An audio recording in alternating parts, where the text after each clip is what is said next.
দেখো অয়নদা, আমি তোমার নিউজ 18-এর এই বিকেলের প্রোগ্রামে বসে যদি জানতাম শাহজাহান শেখ কোথায়, তাহলে তো খেলাই শেষ হয়ে যেত। আমার পক্ষে তো জানা সম্ভব না, এটা পুলিশের ব্যাপার, পুলিশ তদন্ত করছে।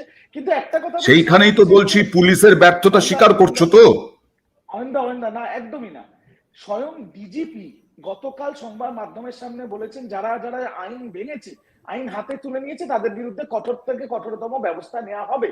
এবার এটা পুলিশি তদন্তের বিষয়। কিন্তু আমি শাহজাহান শেখের ব্যাপারে একটা কথা বলি, শাহজাহান শেখ তো কোনো টেররিস্ট নয়। শাহজাহান আমরা তো শেখ তাই বলছি। কোনো খুনি হ্যাঁ, বা রেপিস্ট নয়। শাহজাহান শেখ হ্যাঁ, জনপ্রতিনিধি। হ্যাঁ। এইবার যে ঘটনা ঘটেছিল তার পরিপ্রেক্ষিতে আমি একটু দুটো কথা বলতে চাই। শাহজাহানের ওখানে যে ঘটনাটা ঘটেছে সেটা আইনি ব্যবস্থা নেওয়া হবে, আইনিভাবে তদন্ত হবে, কাউকে রেয়াত করা হবে না। ইডির মতো তদন্ত করবে, পুলিশের মতো। কিন্তু ঘটনাটা কেন ঘটেছিল আমরা এই প্রশ্নটাও তো করতে হবে। যখন এই নিয়োগ দুর্নীতি তদন্তে পার্থ চ্যাটার্জির মতো এত বড় বাপের মন্ত্রীকে অ্যারেস্ট করা হয়েছে, বিভিন্ন এমএলএদের অ্যারেস্ট করা হয়েছে, তখন তো একটু ডিসকাস করতে হবে, মানুষকে বুঝতে হবে। আজকে আমি বলি, ইডি নিয়োগ দুর্নীতি তদন্ত করতে আছে। আমার হাতে এটা দেখতে পাচ্ছ আমরা, ভালো করে একটু দেখতে পাচ্ছ? হ্যাঁ, একটু একটু একটু বড় করতে হবে, আমরা বড় করছি একটু।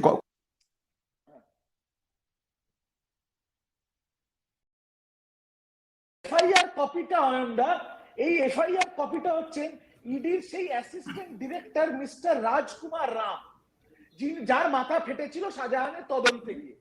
তার বিরুদ্ধে সিবিআই এফআইআর করেছিল কিছু বছর আগে, আয়ের বহির্ভূত তার কাছে সম্পত্তি পাওয়া গেছে বলে। বুঝুন, এরা আবার তদন্ত করতে যাচ্ছে। না, না, না, না, না, না, না, আমি আমি আমি রিজু, আমি এটা এটা এটা এই দুদিন আগে থেকে এটা উঠেছে।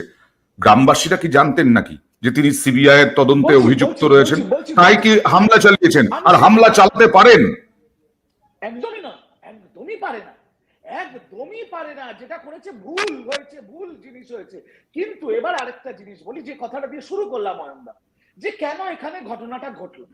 আজকে ইডি অফিসারদের সাথে যারা সিআরপিএফ এ যাচ্ছে, তারা, আমি জানি একটা সিক্রেসি মেনটেন করতে হয়, তারা যাদেরকে রেড করবে তাদের জানানোর প্রয়োজন নেই, কিন্তু চিফ সেক্রেটারি বা স্টেট গভর্নমেন্টকেও জানাচ্ছে না। তারা তো জানে না, ইডি অফিসাররা, যে বাংলার কোন কোন জায়গাগুলো সেনসিটিভ জায়গা বা স্পর্শকাতর জায়গা।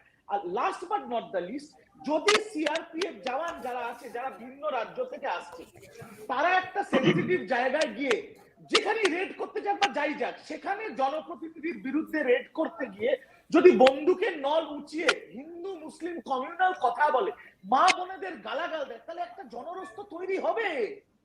আচ্ছা, খুব খুব গুরুত্বপূর্ণ কথা, খুব গুরুত্বপূর্ণ পয়েন্ট অভ্র। সেটা হচ্ছে যে সেনসিটিভ জায়গা, বিঘের পর বিঘে জমি দখল, বিঘের পর বিঘে তাঁরই দখল করা জমি, বিঘের পর বিঘে পুকুর তাঁরই, খুব সেনসিটিভ। কয়েক হাজার কোটি টাকা তার সম্পত্তি, তিনটে বাড়ি, ওখানে একটা বাড়িতে গিয়েছিল ইডি আধিকারিকরা। খুব সেনসিটিভ।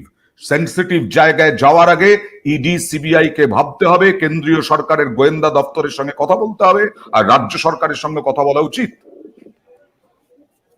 অয়নদা, তৃণমূল মুখপাত্রের কথাতেই পরিষ্কার যে ওটা যেন একটা উপদ্রুত অঞ্চল হিসেবে তৃণমূল প্রশাসনই ধরে নিয়েছে। তার মানে ভাবুন। আর রিজুদা বেশ কিছু ডকুমেন্ট দেখাচ্ছিলেন, আমার কাছে এসে পৌঁছেছে একাধিক ডকুমেন্ট। আমার কাছে একাধিক ডকুমেন্ট ওই লোকাল এরিয়ার আদিবাসী লোকজন পাঠিয়েছে আমাদেরকে। অভিযোগ কি শুনবেন? আদিবাসীদের নামে যে জমি, সেটা তো এভাবে বেদখল করা যায় না, বেনামে এইভাবে নিয়ে নেওয়া যায় না। কিন্তু তারা কি করেছে, এই যে তৃণমূলের হিরো শেখ শাহজাহান আর তার দুই ভাই, যে তাদের মধ্যে একজন এখন মানে ধোয়া তুলসী পাতা খাচ্ছে মিডিয়ার সামনে, যাই হোক, তাদের দুই ভাইয়ের নামে অভিযোগ। এই তিন ভাই মিলে প্রায় 350 থেকে 400 বিঘে জমি, আদিবাসীদের জমি, ওখানে দখল করে নিয়েছে। যেহেতু জোর করে নামটা ট্রান্সফার করতে পারছে না, যেহেতু বেশ কিছু আইনি জট আছে, সেহেতু দখল করে সেটা এখন এরা এনজয় করছে। এইটা হচ্ছে অভিযোগ। এটা খালি আমি বলছি তা নয়। অয়নদা, আপনি যে কথাটা বলে আমাকে প্রশ্নটা করলেন, সেই কথাটাই পরিষ্কার আপনাদের কাছেও এই কিন্তু স্পেসিফিক খবর রয়েছে, ইনপুট রয়েছে। আর তৃণমূল প্রতিনিধির কথাটাও এটা পরিষ্কার যে তৃণমূল সরকার, তৃণমূল প্রশাসন সব জানে, সব জেনে তারপরে শেখ শাহজাহানকে তারা দলের হিরো বানিয়েছে। দুঃখের বিষয় হচ্ছে, এই যে শেখ শাহজাহানকে সেরেল্যাক, ল্যাক্টোজেন খাইয়ে শিশু থেকে একটু বড় করেছিল হচ্ছে বাম প্রশাসন, বামফ্রন্ট। তারপর এই ক্রিমিনালকে নেতা বানিয়েছে তৃণমূল কংগ্রেস। না অভ্র, তুমি কি মনে করো, তুমি কি মনে করো অভ্র, আমি রিজুকে বলছি, তুমি কি মনে করো অভ্র আমরা জানতাম না? আমাদের কাছেও খবর ছিল। পুলিশের কাছে যদি খবর না থাকে সেটা আলাদা ব্যাপার, পুলিশের কাছে খবর থাকবে না কেন সেটা নিয়ে প্রশ্ন ওঠা যায়। আমাদের কাছেও খবর ছিল যে শেখ শাহজাহান হচ্ছেন বিরাট বেতাজ বাদশাহ, কারণ যেদিন ঘটনাটা ঘটেছে তারপরেই আমরা ট্যাগলাইন দিয়ে দিয়েছি বেতাজ বাদশাহ। এখন শেখ শাহজাহান একটু বিপদে আছেন, সেই কারণেই আমরা এখন খোঁজ খবর করতে শুরু করেছি। তাহলে রিজু, এটা তো জানা কথাই, শেখ শাহজাহান বিরাট বড় মাল তোলেন, তোলাবাজি করেন, এটা তো বারবার অভিযোগ এসেছে, বারবার অভিযোগ এসেছে, কিন্তু পুলিশ প্রশাসন নীরব থেকেছে। আর আজকে তাই এরকম বিস্ফোরক কাণ্ড ঘটে গেল। অয়নদা, যতদূর আমি আইন বুঝি, আর আজকের দিন অব্দি ইন্ডিয়ান পিনাল কোড বা এখন ওই ন্যায় সংহিতা অনুযায়ী you are innocent until proven guilty, তাই তো? কোর্টের as per the court of law. তো সেখানে পার্থ চ্যাটার্জিকেও কি আজকের দিনে, পার্থ চ্যাটার্জি প্রধান অভিযুক্ত এই নিয়োগ দুর্নীতি, তাকে কি আজ অব্দি কোর্ট বলেছে যে তিনি দোষী? যদি দোষী বলতো তাহলে তো সাজা দিয়ে দিত। আজকে আপনি বলতে পারেন তোলাবাজ সাজান, এই সাজান ওই, আপনার কাছে আমি বলছি না, আমি অভিযোগ বলছি, অভিযোগ অভিযোগ। আজকে আমার ভাতৃসম অব্র অনেক কাগজ দেখালো, সেই কাগজগুলো নিউজ 18-এ না দেখে আমি তো বলবো পুলিশকে দাও। পুলিশের উপর ভরসা না থাকলে সারা দিন ধরে তো শুভেন্দু বাবু কোর্টে বসে আছে, কোর্টে গিয়ে দাও, কোর্ট থেকে ওয়ারেন্ট নাও।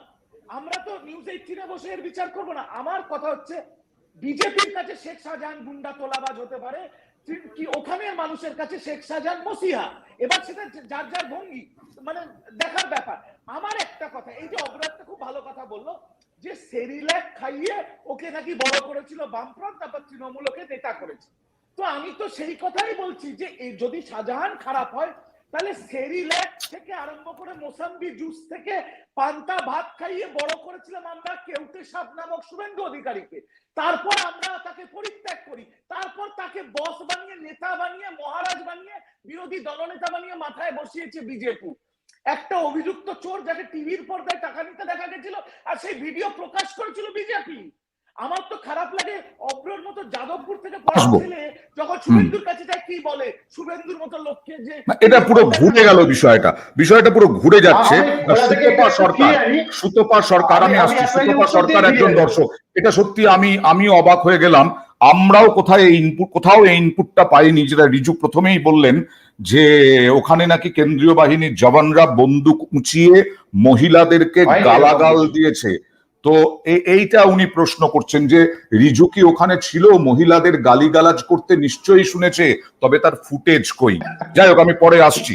কিন্তু এইটাতে কারণ হতে পারে অব্র, একটা বিষয় হচ্ছে যে হ্যাঁ, তাহলে তোমাদের ইনপুটে কমতি আছে, তোমরা তো ঠিক মতো তথ্য পাওনি, তাহলে তোমরা আগে থেকে এত হাইকোর্ট করছো, এই বেতাজ বাদশাকে তোমরা আগেই মানে একদম বলা যায় ফাঁদে ফেলতে পারতে। অয়নদা, আপনি একদম ঠিক বলেছেন, বিজেপি নামক এই দলটার ইনপুটে কমতি আছে। তো আমরা তো বুঝতে পারিনি শেখ শাহজাহান তৃণমূলের এত বড় হিরো, আমরা তো বুঝতে পারিনি এত কিছু ঘটে যাওয়ার পরেও তৃণমূল তাকে মাথায় তুলে নাচবে, এটা কেউ ভাবতেও পারেনি। আমরা ছেড়ে দিই, আপামর জনতা পশ্চিমবাংলা তারাও ভাবতে পারেনি। এই পুলিশ প্রশাসন, রাজ্য পুলিশের কথা বলছি, এই পুলিশ প্রশাসন সারদা কর্তা সুদীপ্ত সেনকে নাকি দৌড়াতে কাশ্মীর থেকে ধরে এনেছিল। এই তৃণমূল কংগ্রেসের প্রধান মুখপাত্র যিনি আছেন, একজন স্বনামধন্য জার্নালিস্ট পুরাণ কুমার ঘোষ, উনি তখন রাজ্যসভার এমপি ছিলেন। এই রাজ্য পুলিশ তাকে অ্যারেস্ট করেছিল। তিনি যখন চেল্লাতেন তখন পিজের ম্যানে তবলা বাজাতো এই রাজ্য পুলিশ। তা এত রাজ্য পুলিশ তো কর্মক্ষমতা তাদের রয়েছে, কিন্তু আজকে হঠাৎ করে তাদের কি দুরবস্থা, যেখানে রাজ্যের পুলিশ মন্ত্রী, মুখ্যমন্ত্রী নিজে কি দুরবস্থার জায়গায় চলে গেছে রাজ্য পুলিশ প্রশাসন, যেখানে শেখ শাহজাহান 4 দিন ধরে এভাবে পালিয়ে বেড়াচ্ছে। আবার ওখানকার লোকাল টিএমএলএ বলছে যে শেখ শাহজাহান কোথাও পালায়নি, এখানেই আছে, কিন্তু এই তৃণমূল সরকারের পুলিশ তাকে খুঁজেই পাচ্ছে না।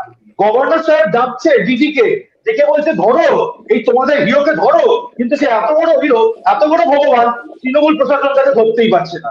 শেখ শাহজাহান একটা কথা ঠিক বলেছে, একটা তো অডিও বার্তা প্রকাশ করেছিল, একটা লাইন সত্যি কথা বলেছে, হাজার হাজার শেখ শাহজাহান তৃণমূলে আছে।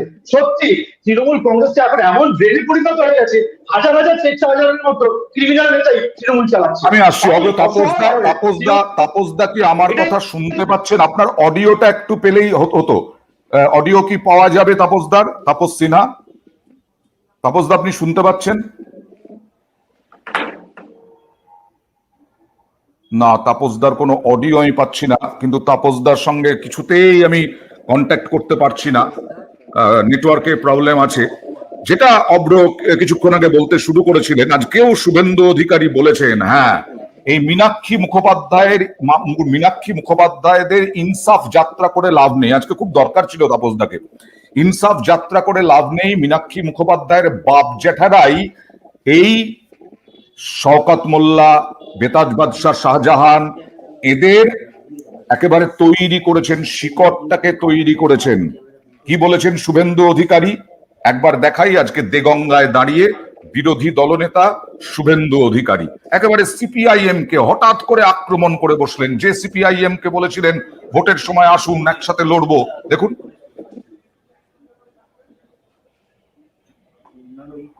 যাত্রা মীনাক্ষীর জ্যাঠা কাকারা তারাই হাতে খড়ি দিয়েছে এই চুরির।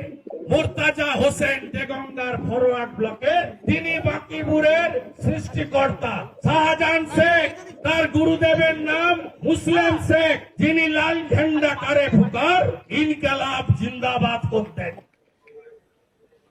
তাহলে তো স্পষ্ট হয়ে গেল যে সিপিআইএম যাদেরকে তোলাবাজির জন্য রাখতো, সিপিআইএম 2006 সাল থেকে শেখ শাহজাহানকে সিপিএম রেখেছিল, তাদেরকেই তোমরা আবার তাদেরকেই তোমরা, যেহেতু বলশালী, তারা প্রভাবশালী অর্থনৈতিক দিক থেকে, শক্তির দিক থেকে, তোমরা নিয়ে নিয়েছো। রিজু, দেখুন নয়নদা, একটা কথা বলি। প্রথম হচ্ছে শুভেন্দু অধিকারীকে আমি বলছি, প্রথম হচ্ছে তৃণমূল কংগ্রেস হোক, বিজেপি হোক, সিপিএম হোক বা কংগ্রেস হোক, আমরা রাজনৈতিক দল, আমরা তো রাজনীতি করতে এসেছি। না সে তো বটে, একদম। কেউ তো লুডো খেলতে আসে। তো সেই জায়গায় দাঁড়িয়ে 2021-এর আগে আপনার মনে আছে বিজেপিতে কিভাবে লোক নেওয়া হয়েছিল তৃণমূল থেকে? শুভেন্দু অধিকারী থেকে শুরু করে কতজন গেছিল, চার্টার্ড ফ্লাইট করে কলকাতা থেকে দিল্লিতে জয়েন করেছিল, এখন ওরা অটোতে করে ফেরত আসার চেষ্টা করছে। তো আমার কথা হচ্ছে যে দলে অনেকেই স্বাগত, আমরা চাই অনেকে আসুক, আবার আমরা চাই অনেকে আসুক না। আমি তো আপনার চ্যানেলে বসে বলছি, আমরা যদি দরজা খুলে দিই, বিজেপির 30টা বিধায়ক, 5টা লোকসভার সাংসদ ক্যানেক্সিতে দরজার বাইরে বসে আছে। আচ্ছা, হ্যাঁ, কিন্তু কে এলো কে গেল সেটা নিয়ে ম্যাটার করে না। আজকে শুভেন্দু বাবু যে কথাগুলো বলছে, আমি শুভেন্দু বাবুকে বলি, নন্দীগ্রাম থেকে, কুচবিহার থেকে, কাকদ্বীপ, কিছুদিন আগে তো এই সিপিএম কেই বলছিলে আসো আসো দলে আসো, আমরা একসাথে লড়াই করব। কিছুদিন আগে তো নওশাদ সিদ্দিকীর জন্য দালালি করছিলেন শুভেন্দু বাবু, আজকে হঠাৎ সিপিএম কে গালাগাল দিচ্ছে কেন? সিপিএম কে গালাগাল দিচ্ছে এই কারণটা একজন লিখেছেন, শেখ শামীম। দর্শক তার কথাটা শুনে তারপরে আসছি। বাংলাতে বিরোধী দল হিসেবে সিপিআইএম উঠে আসছে, পিছিয়ে পড়ছে বিজেপি, তাই শুভেন্দু অধিকারীর এই বার্তা কর্মীদের চাঙ্গা রাখার প্রচেষ্টা মাত্র। হয়তো ডিওএফআই এর ব্রিগেড দেখে তার মনে হয়েছে। একটা কথা বলি, এই যারা আপনার দর্শক, এই যে শামীম যে মন্তব্যটা করলো, বাংলার মানুষ অত্যন্ত রাজনৈতিক সচেতন মানুষ। আমি দায়িত্ব নিয়ে এই চ্যানেলে বলছি, বিজেপি হেডলাইন ম্যানেজমেন্ট করছে, শুভেন্দু অধিকারী আছে বলে। এছাড়া গ্রাস রুটে বিজেপির সংগঠন নেই, সংগঠন সেই ওই হারমাদ বাহিনী, বামফ্রন্টের আছে। আমি বিজেপিকে ঘৃণা করি, কারণ তারা ধর্ম নিয়ে রাজনীতি করে, কিন্তু বিজেপির থেকে ভয়ানক এই বাংলার ক্যান্সারের নাম হচ্ছে সিপিএম। এরা কেউটে সাপ, এরা যে কি বিষাক্ত জিনিস এটা বলার ঊর্ধ্বে। আজকে তো তাপস দা আসলে খুব ভালো হতো, মীনাক্ষীর পুরো ডিটেলস আমার কাছে আছে, শুনবেন নয়নদা? শুনবেন না, এখন তাপসদা নেই, আমি আসবো। তাপসদা যদি জয়েন করেন আমি আসবো। মীনাক্ষীর ডিটেলসটা যদি আমি তোমার 10 সেকেন্ড বলে দিই, তোমার শো আর তোমার শো এর দর্শকদের জন্য বিরাট লাভ হবে। তুমি যদি পারমিশন দাও আমি বলতে চাই 10 সেকেন্ড। বলো। মীনাক্ষী মুখার্জি নতুন ক্যাপ্টেন হয়েছে, এদের ব্রিগেড থেকে বিজেপি তৃণমূল দুজনকে আক্রমণ করেছে। আর কি বলেছে যে এদের মধ্যে নাকি সেটিং চলছে। আচ্ছা, এবার এই কথাগুলো আপনি জিজ্ঞেস করবেন নয়নদা সিপিএম কে আর সিপিএম এর নেতাদের। মীনাক্ষী মুখার্জির বাড়ি আসানসোল মিউনিসিপ্যালিটির 16 নম্বর ওয়ার্ডে। তিনি এখন বিরাট বড় নেতা হয়েছেন, আর কুলটি বিধানসভায় তিনি থাকেন। ওনাকে প্রশ্ন করবেন, যিনি সেটিং এর কথা বলছেন, তার বাবা সিপিএম এর জোনাল কমিটির প্রাক্তন সম্পাদক ছিল, মানে মীনাক্ষী মুখোপাধ্যায়ের বাবা।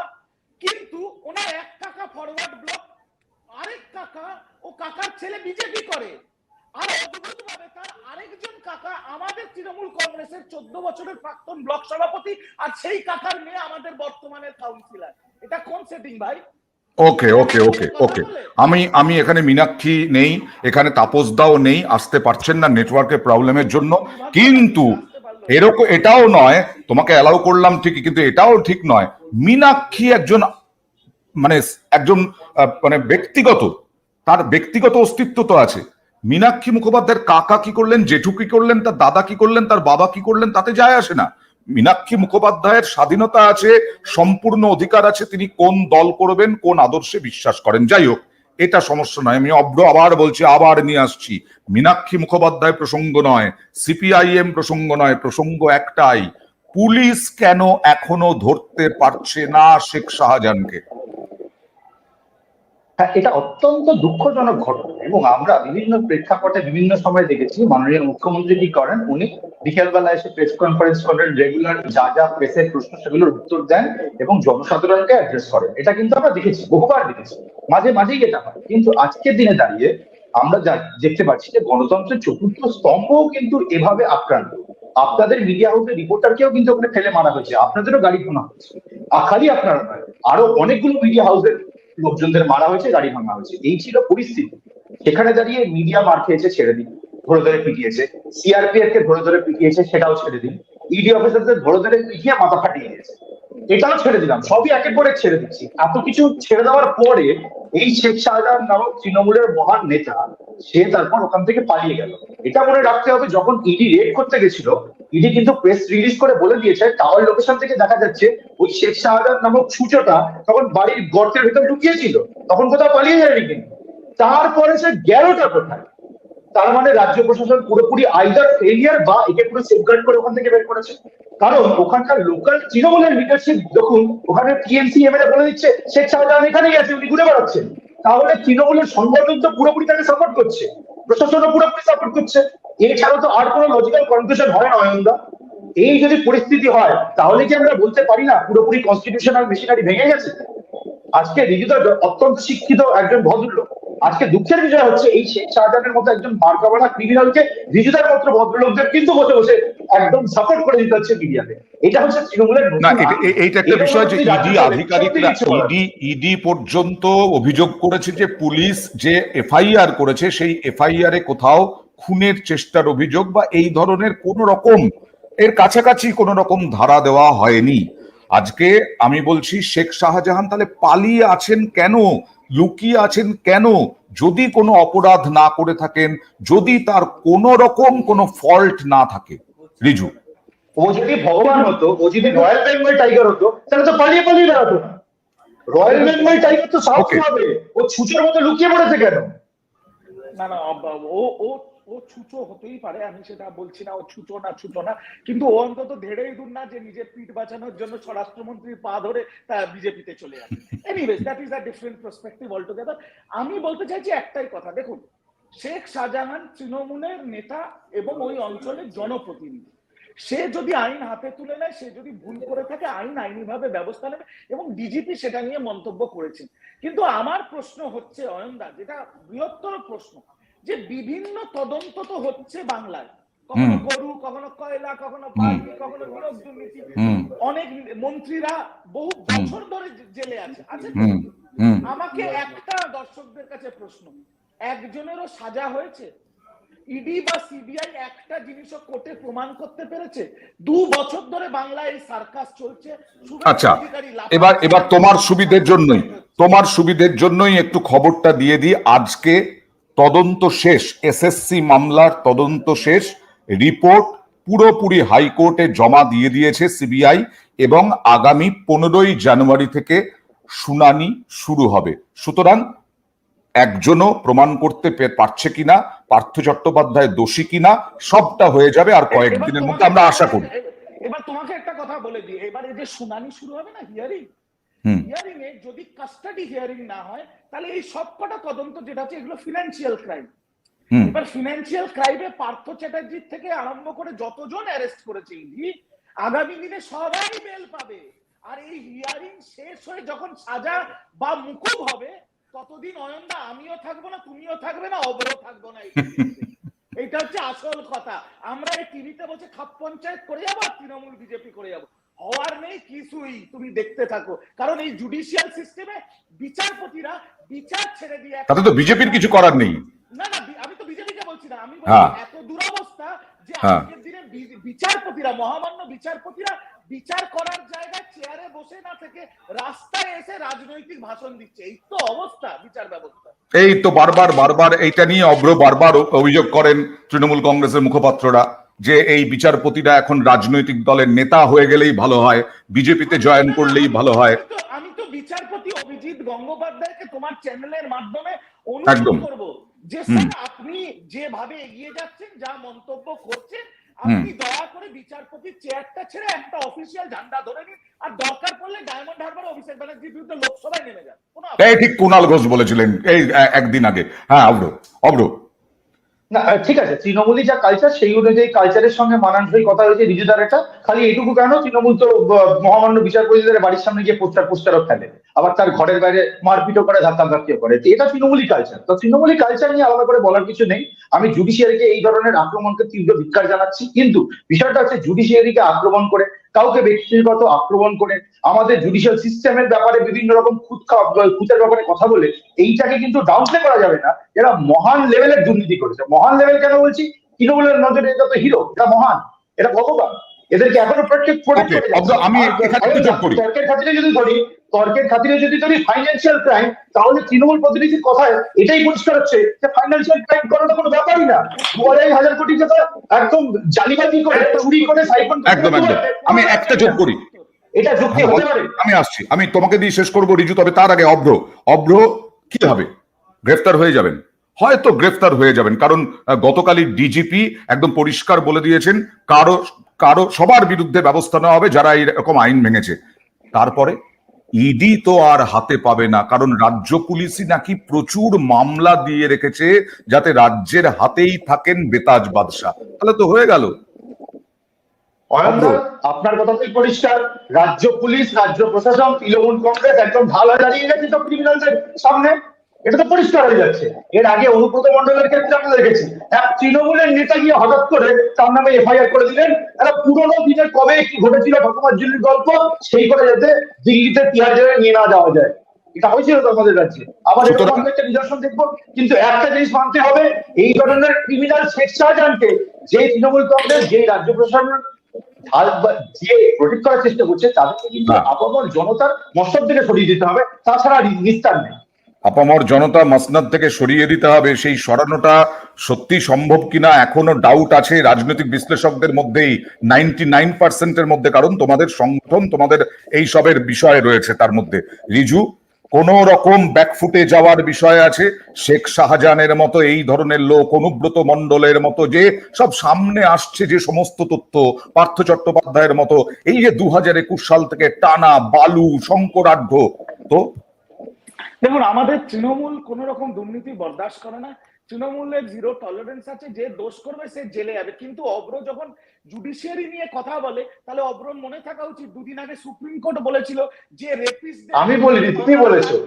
সুপ্রিম কোর্ট বলেছিল বিলকিস বানুকে এসে যে আরে রিজিতা, তুমি বলেছো জুডিশিয়ারিকে আক্রমণ তুমি করেছো, আমি করিনি। এক সেকেন্ড, সেই জুডিশিয়ারি সুপ্রিম কোর্ট বলেছিল যে BJP Gujarat government is complicit with the rapists of the Bilkis Bano। মানে সুপ্রিম কোর্ট বলছে গুজরাটের বিজেপি সরকার রেপিস্টদের সমর্থন। তবে সেই দিন ওই টপিক নিয়ে যেই দিন ডিবেট হবে ওই দিন একদম বিস্তারিত আলোচনা করব। কিন্তু এটা সেটা গতকালই করেছি আমরা। জিনিস বলে তুমি আজকের টপিকটা ডাইলিউট করতে চেষ্টা করো না। আর যখন অয়নদা দুর্নীতির কথা হচ্ছে, যখন দেশের প্রধানমন্ত্রী বলেন হাম বরদাস্ত নেই করেঙ্গে, না খাউঙ্গা না খানে দুঙ্গা, তাহলে আপনার দর্শক এবং আপনাকে অয়নদা আমার প্রশ্ন, অজিত পাওয়ার, হেমন্ত বিশ্ব শর্মা, ওকে ওকে, তাহলে তৃণমূল তাই করছে, তাহলে তৃণমূলও তাই করছে, তাহলে তৃণমূল শেখ শাহজাহানকে প্রশ্রয় দেবে, আশ্রয় দেবে। পরিষ্কার হয়ে যাচ্ছে। ওকে, আর মীনাক্ষী মুখোপাধ্যায়ের নামে অনেক কিছু বলা হলো রিজুর পক্ষ থেকে, কিন্তু মীনাক্ষী মুখোপাধ্যায়ের পক্ষে বলার মতো কেউ নেই। আমি সুতপা সরকার আবার তার একটা বক্তব্য দিয়ে শেষ করব এই প্রোগ্রাম, কারণ তিনি বলেছেন মীনাক্ষী দেখিয়ে দিয়েছে সে পারে, লোক জড়ো করতে পারে। রিজুরা অবশ্য বলবে মাঠ ভরেইনি। এটা সুতপা সরকার বললেন। সুতপা দেবীকে হাত জোর করে বলবো, আপনি ভালো করে লেনিন আর মাওটা পড়ে নিন, আগামী দিনে শূন্যে ছিলেন, শূন্যেই থাকবেন। শুভকামনা। ওকে, আর আমরাও দেখব রিজু তোমাদের প্রশাসন শেখ শাহজাহানকে এর পরেও ধরতে পারে কিনা। অনেক ধন্যবাদ আমাদের সঙ্গে জনতার দরবারে থাকার জন্য। আবার দেখা হবে কাল।